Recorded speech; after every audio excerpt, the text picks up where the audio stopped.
চাপা, একটু তাড়াতাড়ি খানা খানা বেঁধে দে, অনেক দেরি হয়ে গেল। আর হ্যাঁ, রাহুলটা উঠেছে তো? এই তোমার সকালবেলার ভাত, সাবধানে যেও।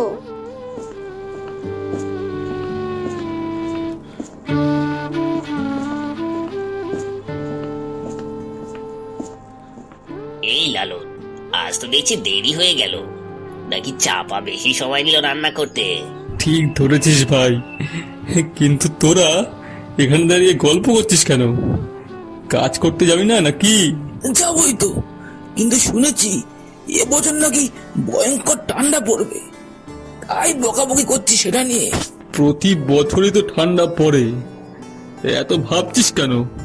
নাকি ভয় হচ্ছে ঠান্ডায় স্নান করতে? না রে, মজা করছি না। গত বছর ঠান্ডায় গ্রামের 6 জন লোকের মৃত্যু হয়েছিল, এবছর নাকি আরো বেশি ঠান্ডা পড়বে। এইবার যদি সত্যি তীব্র ঠান্ডা নামে, তখন সবাই জ্বালানির কাঠ খুঁজবে।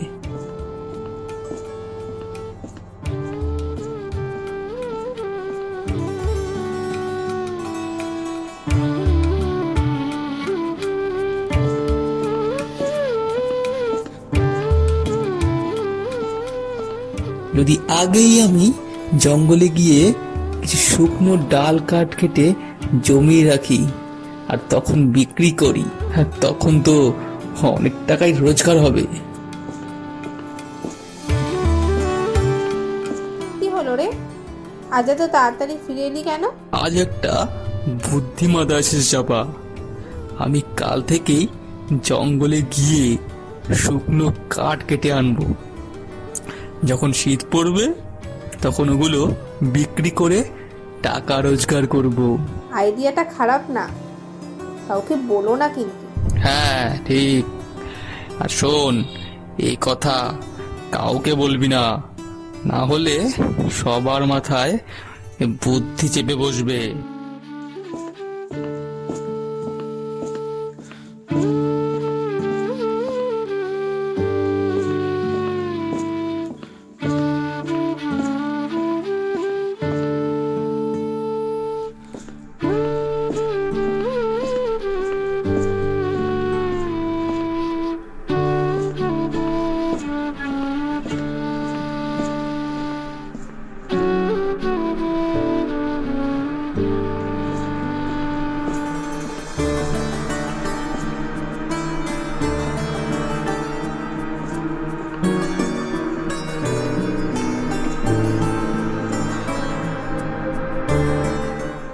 এই লালন, প্রতিদিন এত কাঠ কি করছিস? আরে কি বলবো, চাপা তো প্রতিদিন নতুন নতুন রান্না করে, তাই আগুন জ্বালাতে অনেক কাঠ লাগে।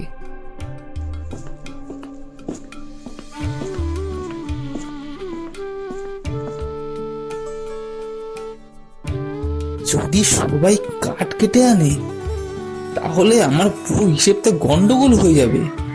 তাহলে এখন কিছুই করার নেই, শুধু ঈশ্বরই কিছু করতে পারে।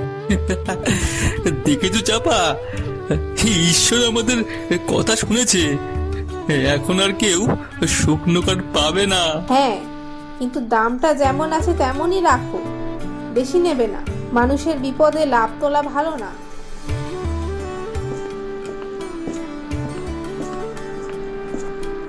গ্রামবাসীরা চালাকি করছিল, এবার ওদের ঈশ্বরই শিক্ষা দেবে। আমি 10 টাকা কেজি দেব।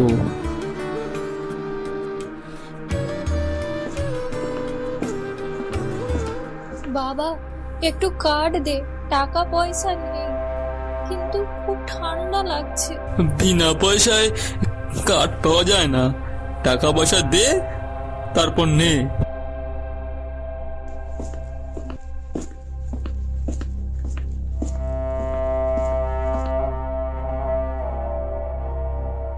যে আজ কাঠ বেচবি, কিন্তু মনে রাখবি, এক টুকরো কাঠও কাউকে বিনামূল্যে দিবি না। এভাবে মানুষকে কষ্ট দিয়ে রোজগার করতে ভালো লাগছে না রে।